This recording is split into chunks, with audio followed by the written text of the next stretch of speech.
Okay, good morning, everybody, and welcome to the PDO Industry Roundtable, where this morning we have the pleasure of continuing the conversation that we've having in the plenary session, but looking to drill down a little bit further and looking to try and get to some real tangible recommendations. And we'll be putting our speakers under the spotlight as we progress through this discussion, 45 minutes, to really come up with their top one or two recommendations as we move to the end of the conversation.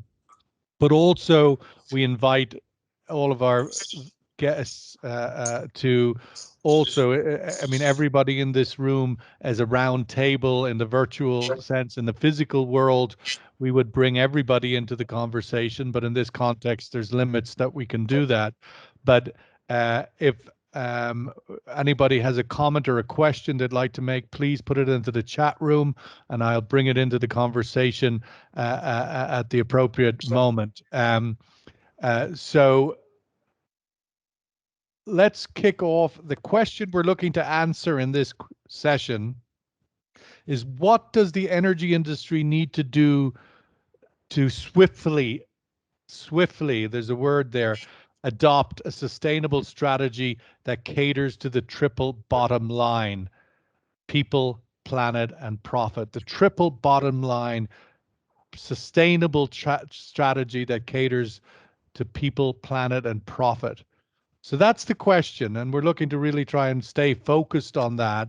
What does the energy industry need to do to swiftly adopt a sustainable strategy? Not, I think we're out of the era of, yeah, sustain, we'll, you know, long term, we'll sort of walk our way. We're at COP26 was last week, 26. We had 18 in Qatar a few years ago.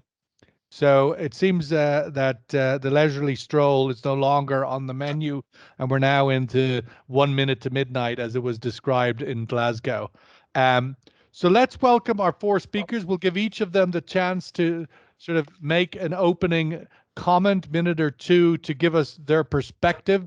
Obviously, we've heard from engineer Saleh Al-Shanfari in the opening session. So we will start with our host, Dr. Badar Al-Kharusi, who is North Director at Petroleum Development Oman, who is obviously one of the partners of the forum and has been a host of the forum for many years. Dr. Kharusi, we welcome your opening thoughts, and we're feeling a little bit outnumbered, myself and engineer Al-Shanfari, because we don't have a PhD. We're not doctors, so we're surrounded by lots of brains here, Saleh, so we'll have to keep up the team, so to speak. But Dr. Badar, we welcome your opening comments, please. Thank you very much, Sean, and glad to be here. I don't know about the brain bit. I think it has gone with time. But I think indeed, at least the energy industry is facing existential challenge with the climate change issue. Not sure if it's at the same scale with the other two industries in this context of food and water.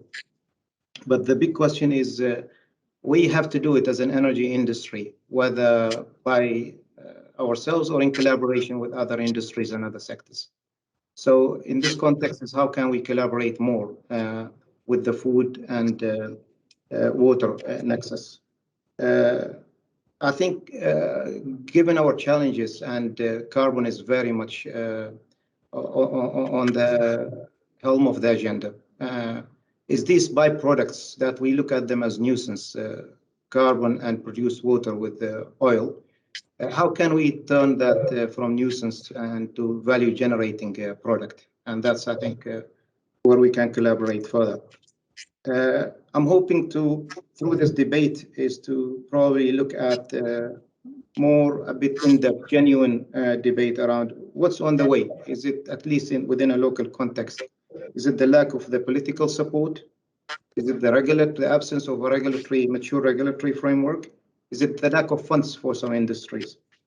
Or even the lack of competencies, because we are moving into new frontiers compared to the conventional industries that we had in the past. I'm hoping to hear from the other participants examples of game changers, enablers what have helped this collaboration? Another thought is, shall we, as alluded to earlier, do more on research and development, which is more longer term, compared to accepting existing technologies and moving at industrial scale on some of these applications? That's maybe another thought to bear in mind. I think it will be great to hear from the external speakers from other countries what can help us here in Oman. I'm not sure if this agenda is very high on the minds of the policymakers in Oman, or we need to do more to rally extra momentum in that space. The final point I would want to share is I think we're just starting this debate in the more professional circles like this, but how can we expand that to the wider public? Because it is, I think, seen to be quite a relevant issue in Oman to win the public on our side, not only as an energy industry, but even beyond. These are just few thoughts that come to mind, Sean, and I thank you for being part of this panel. Dr. Badar, if I might just follow up again on the idea of necessity being the mother of innovation. We have, in this sector, in the oil and gas sector, have had the challenge and opportunity of carbon capture for some time now. As one example of innovation and opportunity, carbon and, as you said, and produced water were seen as a nuisance. Even natural gas was a nuisance not so long ago. It's still in many places being flared. What do you think in the DNA that didn't make the switch? Gas became a commodity of value, so we started to harvest it. Is carbon and produced water in a similar space, do you think? Relatively speaking, I think it's more of the macroeconomics and the dynamics of this space. In the past, the pressure was not mounting to the level where it is mounting. The societal acceptance, for example, we feel in particularly the fossil fuel industry very much being seen as the culprits rather than the holder of a potential solution. So the pressure is there, not only from the societal pressure, but soon it will be even from funding. Banks may be resentful to lending fossil fuel projects. So I think that change is now gaining much more momentum than in the past. It was more of a leisurely uptake in the past. If it means I can still produce at a very healthy margin, then I can take that or bear that cost of producing these byproducts and not necessarily treat them to the highest acceptable levels. But now the landscape is changing and changing very rapidly. Yeah, I was at a conversation last week with somebody from a major aluminium smelter in the UAE, and they were talking about that their product now was going to be excluded from certain markets because its carbon footprint in its production was not acceptable. So there might be a case where, you know, if we don't start doing some of these things that our products may be seen to be unacceptable going into certain markets, even from that perspective. Let's welcome Dr. John Kalani, Director of Sustainable Development at the Al-Attiyah Foundation, Abdullah bin Hamad Al-Attiyah International Foundation for Energy and Sustainable Development. He was also previously, which is important in the context of this conversation, up till 2016, he was the director for the Sustainable Development Mechanisms Program of the United Nations Framework Convention on Climate Change, and the sort of the agency that shepherds the COP journey. And Dr. Kalani was one of the principal authors of the Paris Agreement, and it's shepherded that with his colleagues. So it's great to have you, Dr. Kilani, with us here today. Welcome your opening thoughts on the question at hand. Yeah. Thank you, Sean, and thank you for inviting me to join this discussion. Just as an opening remark, I thought I should just have one key key contribution to the question that we are discussing in the session, because I felt because of limited time, if I don't have much opportunity to make any further contribution, at least I want to be clear that I've left you with left the audience with one most important issue in my view, and that is the fact that water, food, and energy are all three very essential and important resources. And therefore, talking about the nexus between the three is a very important topic, and it is something that is receiving now holistic resource management approach. And therefore, the thought I want to leave in this discussion right from the beginning is that when it comes to industry's approach to this nexus, we have to consider the big picture. Like you said, Sean, in your introductory remark, the train is left the station and is gathering a lot of speed. The time to move slowly is gone. We have to move fast. And part of that fast journey entails that people have to broaden their scope and start looking at the big picture. So energy industry cannot be focusing on energy alone anymore. The energy industry needs to broaden its scope and look at the big picture. So I have an illustration which I just want to show in 1 minute to show you why the big picture is the key when we are talking about water, food, and energy nexus. If you look at this frame, and you see just this picture, and I tell you that there are more pictures in the entire frame, but you haven't seen them. So the only picture you are seeing is just this narrow frame. You will come with an interpretation. A very obvious interpretation will be this young man is jogging. He's gone on a early morning jog. But if I tell you, take a little bit, look to the right, you will see something different. The man that you thought was out jogging may now change your perspective that maybe he's actually pursuing a very beautiful lady. And maybe that lady is in danger and is running away for her dear life. But take a little bit look to the left. You will see that the young man you thought was jogging, and then later on you thought was pursuing a lady, it's now actually both of them are being pursued by a madman. But look at the entire picture. It's only when you look at the big picture that you can come up with the correct approach, correct strategy, correct policy. The young man was not out jogging. He was not running after the lady.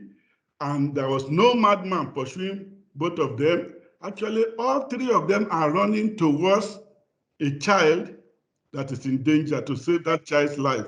So I want to leave you that thought as an introductory remarks, and hopefully I'll have opportunity to contribute more to the discussion. The big picture is very, very important. Thank you, Sean. Well, Dr. Kalani, if I might just follow up on that, what is the big picture that we're not currently seeing?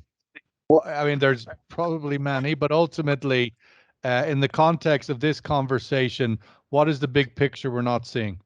Yeah, thank you, Sean, for that question, especially from the perspective of the energy sector. I think from the perspective of the energy industry, and I can say this with confidence because I'm not an energy man. I'm a civil engineer by training, and then who then went into sustainability. So my energy experts in the panel will correct me, but looking at it from the outside, from the perspective of the energy industry, I think the energy industry is not looking at the big picture hard enough because, one, there is still this approach and this philosophy that we are energy people and we concentrate on energy.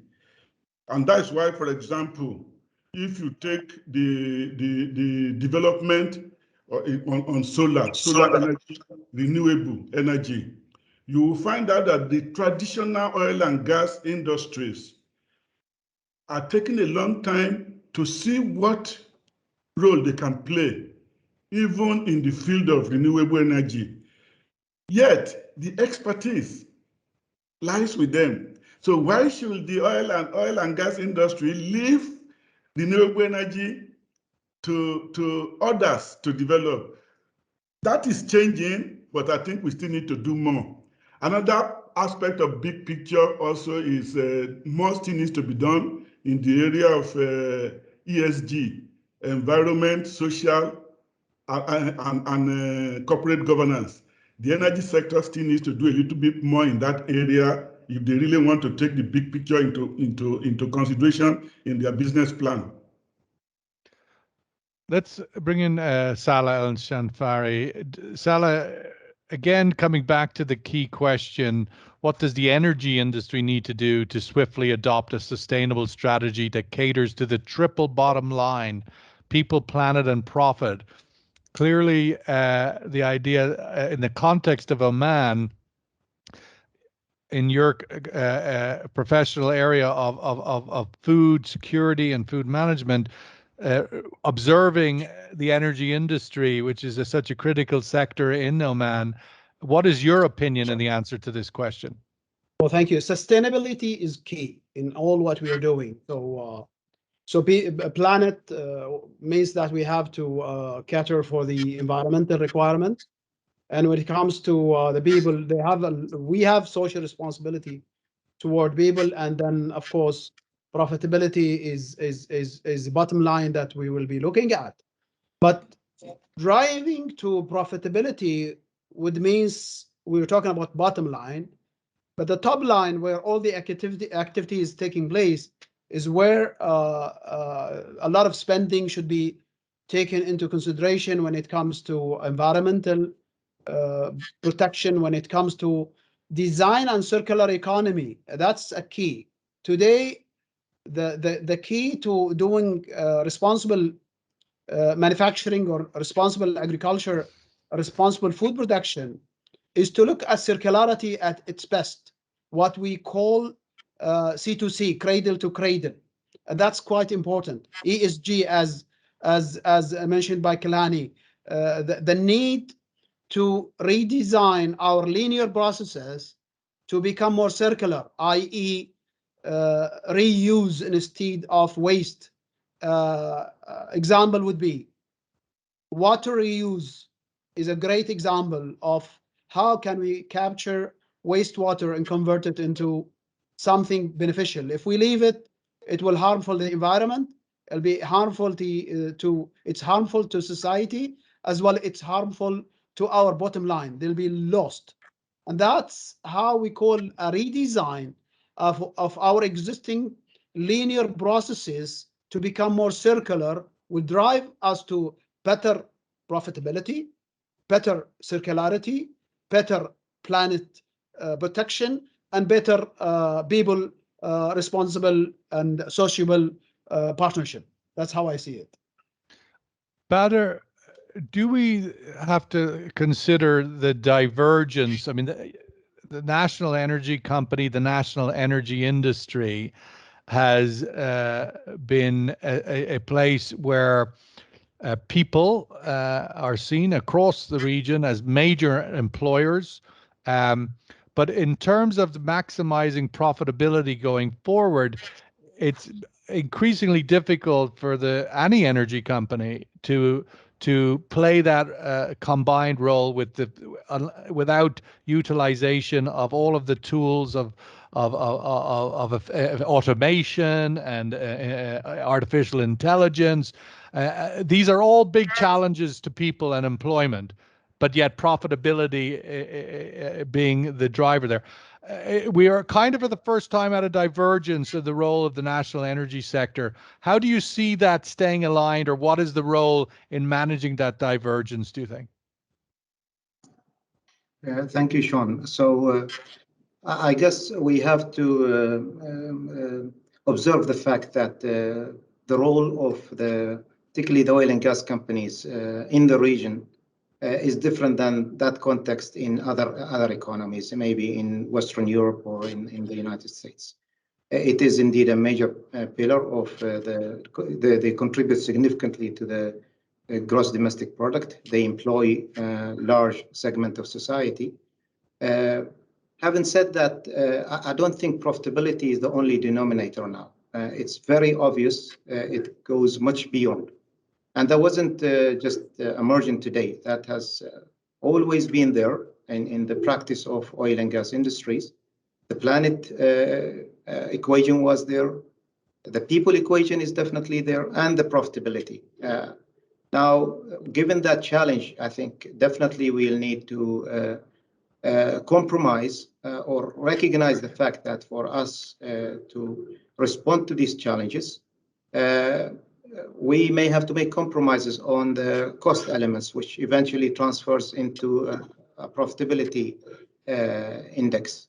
I think that's inevitable, but we're looking at it indeed that it's not necessarily just a challenge, but as much as it's an opportunity. And whether it's in the different elements of decarbonization, or decarbonizing the business, whether it's the hydrogen economy, other alternative fuels, the renewables, that brings immense opportunities for profit generation, for job creation, and for all other elements that we stand for. And I think within the context of PDO, that is very present indeed in our policies. But we are taking a much accelerated, going back to your opening statement of the industry have to move swiftly. We do see that change, and that change is coming very rapidly. Dr. Kalani, from the point of view of the, obviously your former hat that you wore as part of the COP team, and now in your role in the think tank of Al-Attiyah Foundation, looking at it a little bit from the outside, but nonetheless, part of your function in your career has been to accelerate the awareness and the action around climate change. The idea of expediting, of accelerating, of doing things quicker. What is your view, your learnings that you can share with Oman, do you think, to help them in that moment in which things need to go quicker now? You need to make a step change. You know, there has been reforms, removal of subsidies, there are cold showers in many economies. What is your advice around acceleration in this challenge? Thank you, Sean. I think the first thing I would like to say is that there is a lot of effort that is being taken now, and there is a lot of lessons that have been learned even through the UN process. Those people that have been following the UN process, we agree that the process has transformed from what previously was an antagonistic relationship that sees industry as the bad guy into something that is becoming more and more collaborative. And that culminated into the Paris Agreement. So if you look at the Paris Agreement and you compare it with the Kyoto Protocol, you will see that indeed the Paris Agreement has been a game changer. So from the perspective of somebody who has been involved in this process, my first advice to a country like Oman and will be to look beyond just the intergovernmental process. So as a government, they need to recognize that the Paris Agreement has now provided a framework for collaboration between state actors and non-state actors. That would be my first advice. Start looking for partners outside government. Climate change is no longer an issue between government to government. There is a lot of opportunity now provided to involve non-state actors. So we are living in a region, Dr. Kilani, where top-down is kind of the status quo on everything. Are you suggesting that we shouldn't be waiting for that on this issue? What I'm suggesting is that I think that has to start changing, because what is actually working right now is bottom-up. Bottom-up is actually becoming more and more effective. So it would be good to start looking for partners outside the government entities and from government to government. The second thing I will advise a country like Oman, especially the state-owned oil companies, is to, and not only Oman, but the whole Gulf region, is to look at all the enabling frameworks that are provided for in the Paris Agreement and how they can be harnessed and used in the national strategy or national obligations that any country want to put forward. For example, just in Glasgow now, the rule book for Article 6 that is going to determine how the carbon market will work was finally agreed. That was the last article that the rule book was, it took a long time, to almost 60 years since Paris to agree, but now finally the rule book has been agreed now at Glasgow. It would be nice for countries within this region not to make the same mistake they made during the Kyoto era by staying away from the clean development mechanism. They need to now study, what does Article 6 have? What does it enable companies and governments to do in terms of generating carbon credits to offset whatever emissions cannot be mitigated? Because we all know practically that not every emission from every industrial sector will be mitigated. Some emissions will be mitigated, but some will not be able to mitigate them. So what you will need to do is to try to make use of some of these mechanisms that are now available under the Paris Agreement. Thank you. Dr. Saleh, not doctor, so you didn't get a doctor. You're not getting a PhD on this session, I'm afraid. But Saleh, I wanted to just sort of pry a little bit more on this question of the triple bottom line. I mean, it is a nexus in of itself, right? The idea of people, planet, and profit. The sort of expectation in Oman as a middle income country, as it's described by economists and other countries differently. But do we have to adjust the arc a little bit on that in order for this to be a sustainable nexus of people, planet, and profit? I mean, certainly in America, they're already saying my kids' generation is not going to have the lifestyle that we've had. I'm wondering, from your perspective, in the context of Oman, that in order to have the triple bottom line continue to be sustainable, that somehow that arc of expectation needs to be altered. Yeah, well, thank you. Look, first of all, we have to do a proper mapping of all our activities to meet the PPP sort of arrangement, whereby we believe that we as stakeholders have to respect the fact that we have a responsibility toward our planet and a responsibility toward our people.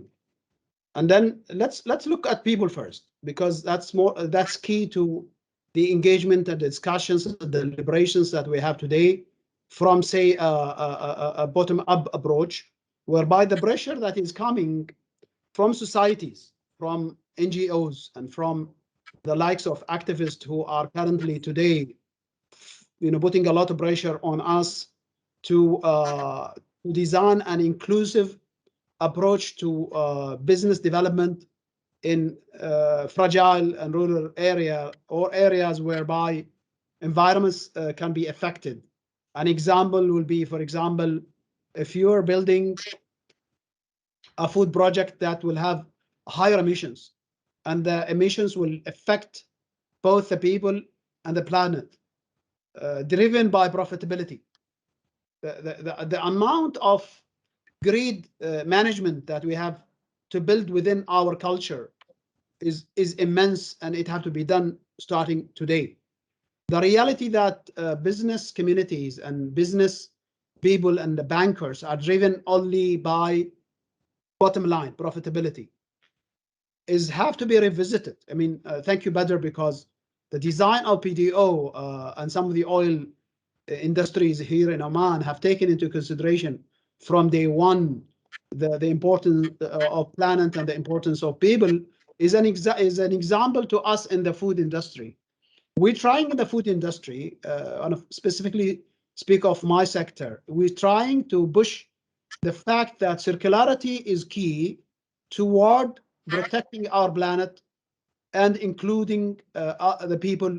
At the same time, it is proven that businesses do a redesign and design for circularity that includes planet people will always be profitable. One of the reasons why profitability is driven to the positives because of the people loyalty will always be there. I'll give you an example of a dairy industry that we have recently started, the Mazoon Dairy. It's the most recent one, whereby we have designed it to be a circular economy driven business. Today, the company in less than 2 years have captured majority of the dairy business here in Oman because of inclusiveness, because of the design that we have designed the project as a circular economy design. We're the first project of its kind in the region that captures the biogas, converted into energy and heat to fuel the project itself. That's an example of how businesses can take care of planet, people, and profitability cannot be eroded if you take care of your society. It cannot be eroded if you take care of yourself and take care of your planet. That's how we should see it. It's a perspective have to be redesigned. It's a paradigm shift that have to be brought together. It's a partnership, and it is also in the enforcement side. I think agencies that are responsible for sustainability have to come along. They have to be seen as partners, not as enemies, but they have to be viewed as societies and agencies that can improve the livelihood of the people. And of course, the future will be better for our generations, who would be more healthier and more aware and maybe more safer from gases that we'll be emitting today. I just want to remind everybody in the room, there's about 30 people, that you can post a comment or a question on the chat room, because as we go into the last sort of block of this meeting, we'd love to hear anybody else other than the speakers. If they have a question or a comment, please post it there and I will bring it in. Badar, the moment that we find ourselves here at the end of 2021, a week after COP26, is a moment also where we've just come through COVID, this great global pandemic. As the saying goes, you know, never let a crisis pass without harvesting some benefits from it. And I'm thinking again back to the key word in the question of this session about swiftly adopting.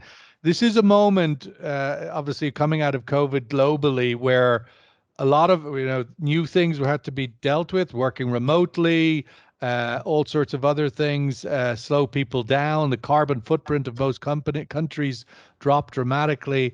But it's also a time in the context of Oman, new leadership, with the Sultanate, the new managing director of PDO now coming in, and even the creation of EDO, Energy Development Oman. Ultimately, my question, is this a moment where acceleration, a sort of once in a generation moment in a way, where acceleration can be leveraged, if you like?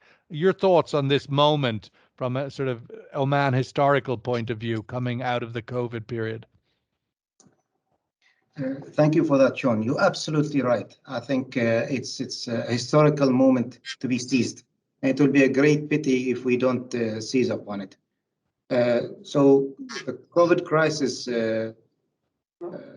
which definitely went to the deep, I think, bone of every human being there is in the planet have brought up a lot of benefits. So for us, it increased our resilience. We are a business eventually, so profitability has to feature. And early 2020, we were hit by the onset of the COVID crisis and the collapse of the oil price. The oil price, if you recall, then went to below $30. So we had to change. WTI went to -40 for a day. Indeed. So it was crisis time. We've managed to survive. We had to change a lot of things. We were under extreme pressure to keep even operating, let's say, our assets, given people who are stranded in different parts of the world, all kinds of challenges. Now the winds of change are here, as you put it. Indeed, we have a new leadership in the country under the leadership of His Majesty Haytham. And indeed, more locally at PDO, we have a new managing director. And we are really seizing the moment. I think big changes are coming. There are quite a number of them are in formulation, whether it's to do with the decarbonizing our oil and gas conventional business, or going even beyond PDO to leading the national scene on a number of fronts. So a great deal is happening. I think beyond what we're doing, I think it's more extending really a hand to others, whether nationally or beyond. How can they help us in confronting these challenges? We are sincere about it. We are genuine. We want to maintain definitely the bottom line of the three triple Ps. How can research and development help us? How can other industries help us by bringing in best practices where they are better than at least us in the oil and gas industry here? Are there not only technologies, but even competencies that, for example, we have not acquired over the years because of a different focus? And I think that change is not only felt at, let's say, a PDO level. I think it's definitely at country level. On your question to Engineer Saleh on the change of the direction of the arc, you feel it nationally with the withdrawal of the fuel subsidies, potentially the withdrawal of the electricity and water subsidies. People are far more conscious now on their practices. Even on the education and awareness front, you find the next generation are much more environmentally aware and savvy about more responsible business. So I think the country is almost going through a regeneration, or call it going through labor, if I use the word. And one is very optimistic and very hopeful that what is coming is definitely better than what we had in the past. Well, it's certainly a moment, you would say, everywhere where the transition does offer the challenge and the opportunity, and the glass half full, the glass half empty, how you seize it. Saleh, I wanted to give you the first stab at the question in the chat room. Why should all the funds come from within the Sultanate, if you like, in terms of the funding of these changes? Do the speakers have any thoughts on how direct foreign investment can be attracted for funding Oman's net zero targets? Saleh, your thoughts on that? Well, we welcome all the FDIs that would be part of any net zero effort. So for the person who posed the question, if any investment. That said, Saleh, I mean, I would say, knowing and being around this space for a while, quite often you hear FDI people say, Oman's a bit awkward to get into. There's bureaucracy. There's, there are things that can be done to be better facilitating, perhaps. Your thoughts? Well, look, in the industry that I serve with food and agri, we at a government-owned company manage around 25 SPVs and investee companies. All of them are with FDIs. So I hear that, but in reality, we're able to attract FDIs. In the oil sector, it's all about FDIs. In the petrochemical industry, it's all about FDIs. In the energy, in the telecom, it's all of FDIs. In the banking sector, it's open. But of course, there are what we call the machinery, the legal machinery or bureaucracy that we have to do with, which is in the early stages. But that will always be more of a protection to the investor. A reality that you come through a process that may take a bit of a time, but once you're in, you're in. In reality, you're fully protected. Your investments are fully protected. You have the legal machinery that will keep you, fully protected during the process. All the companies like Shell, who are here for the last 60 years, Badar, and the companies like Oxy, who have been here for the last 30 years, and the others in the telecom and food and fisheries, they're happy. And I don't see a difficulty in attracting FDIs. But what happens, there are people who knock the wrong doors and maybe come through. Today, you can register a company through your mobile phone in seconds. In 5 minutes, you will have your CR registration and brand registered in no time. Gone the time. I know it's not so long, but in the context of net zero, it's not long ago being in conversations where somebody wanted to do a solar project. He didn't know which ministry he would need to go to in order to get the licensing around sort of, if you like, renewables or zero carbon. This is improving. Yeah, Oman, maybe Badr can comment on this. Oman today is enjoying major solar projects, the one in Abri and the wind energy in the south. And I think, Badr, you maybe want to comment on that. And how easy was it for the investors to come along and install their facilities? And just to note on that, and Badr, please jump in, that we saw recently on the net zero question, Uniper joining OQ for a hydrogen pilot in Duqm. Please. Sure, thank you very much. So Engineer Saleh and I sit in the Oman Investment Authority. That's where he is looking after the food industry. I'm looking after the mining industry. And among our first priorities is foreign direct investment, to bring that in. So it's very much high on the agenda. We have, as the engineer Saleh put it, we have decades of experience of bringing in foreign direct investments in the oil and gas industry, in the utility industry, in many other industries, in the food industry. I think it's a question of creating the right forum, creating the right mechanism and formulation. And the same can be applied to the, let's say, the decarbonization efforts or the climate-related efforts. But those have to be packaged in a way that it is attractive for a foreign investor to come into the country. And whether that means the profitability margin, whether it means the regulatory framework, the legal protection, whatever else that is lacking for going into this new sector, we'll need to make it make space for it and make it happen, whereby it's attractive for a partner to come in. But I think we have ample precedents in this area where we have made it work in other sectors. There's nothing on the way of making it work in any new sector. And you would think there would be huge opportunities. Dr. Kalani, while everybody starts thinking about what their one recommendation is before we close the session, I wanted to bring the sort of three together. The PPP, Profit, Planet, People, the foreign direct investment idea into net zero opportunities, and the absence of a carbon price.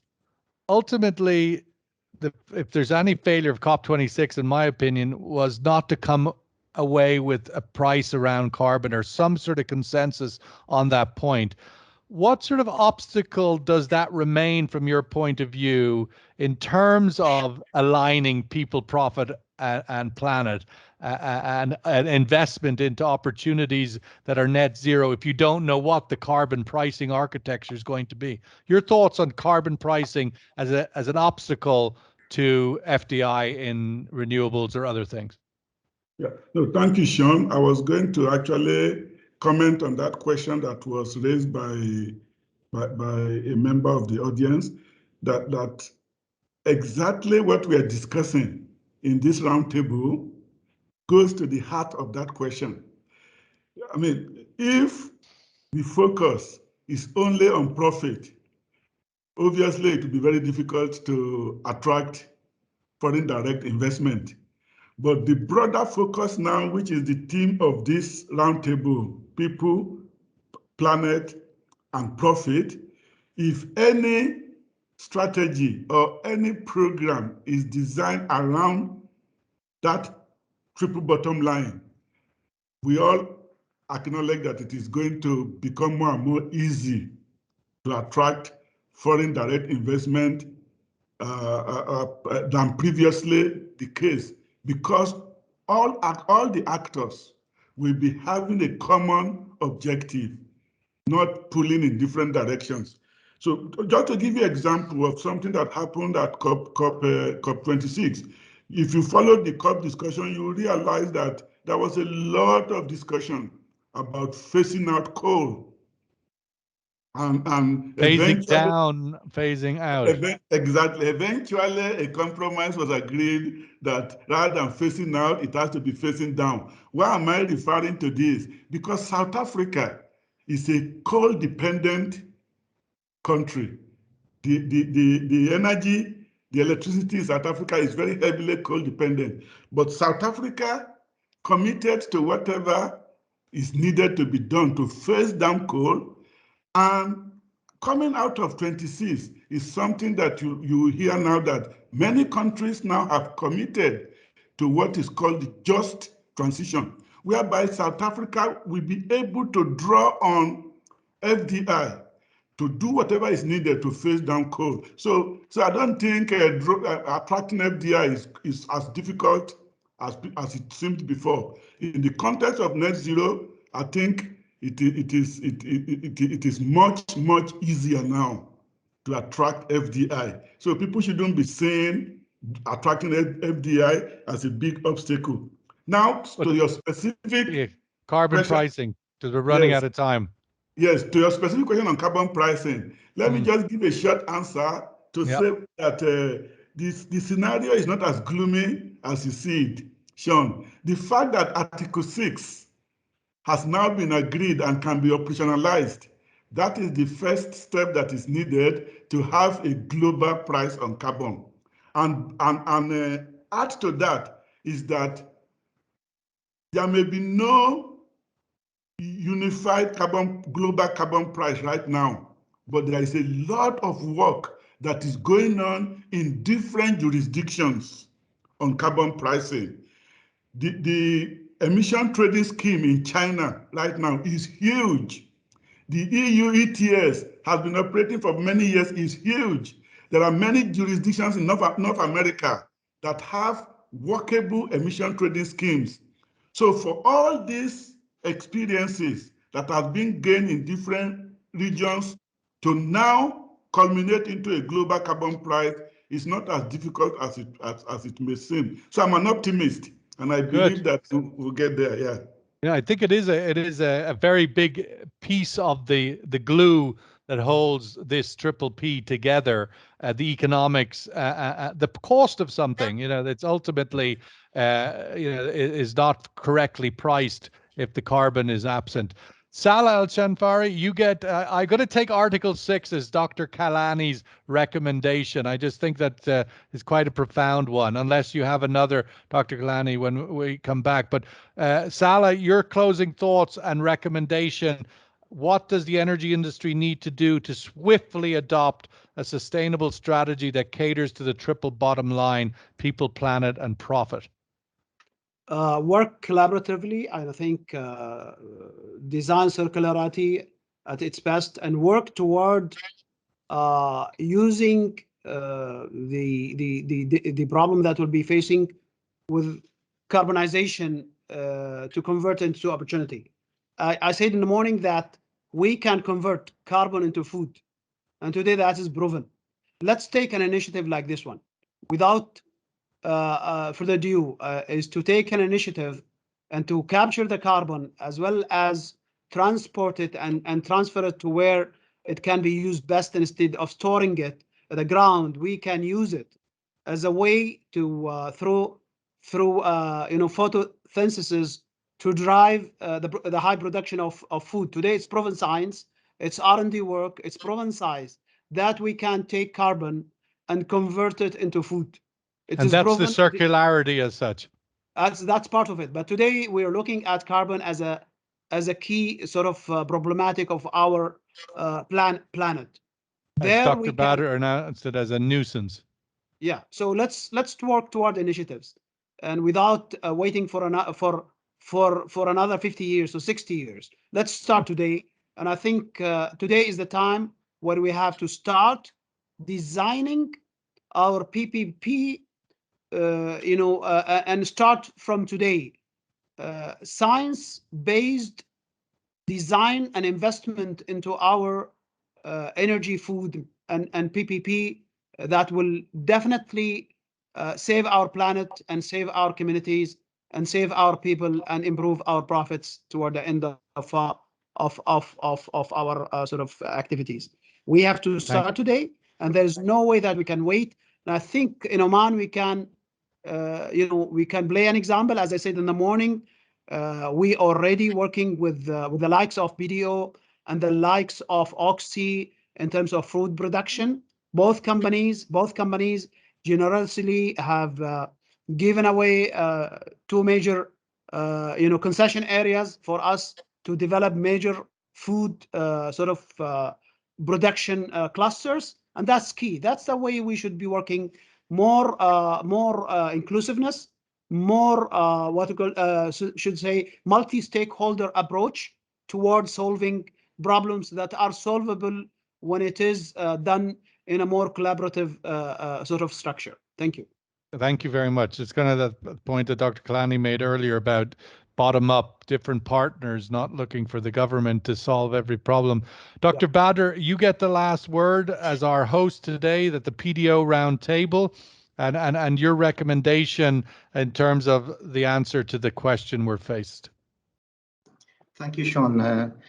Maybe this being the PDO Roundtable, I'll speak about the PDO perspective. So we have clarity, at least on our targets. So we have a very clear target by 2030. We have a clear target by 2050 in terms of the GHG footprint. That is galvanizing our efforts towards delivery. And that will not definitely happen with PDO alone. It will only be stronger when it's integrated with our stakeholders of government, different government entities, and other players. We have to maximize value in that journey. And indeed, the devil is in the details, but we can redesign and these details to bring in best value for our stakeholders as a whole. Well, that is a good place to finish our roundtable. Thank you so much, Dr. Badar. Thank you so much, Dr. Kalani and Saleh. Thank you for your thoughts and insights. People, planet, and profit. And now, I think is very much PPN, maybe PPPN would be the outcome of that. We're wrapping up this session. We have the final part of the workshop. We now have 3 lectures just starting, one on indoor vertical farming, one on energy renewal, and one on digitalization solutions for the Nexus. So thank you. Please close this session and rejoin any one of those 3 lectures you would find interesting. All the best and have a good day. Thank you. Bye-bye.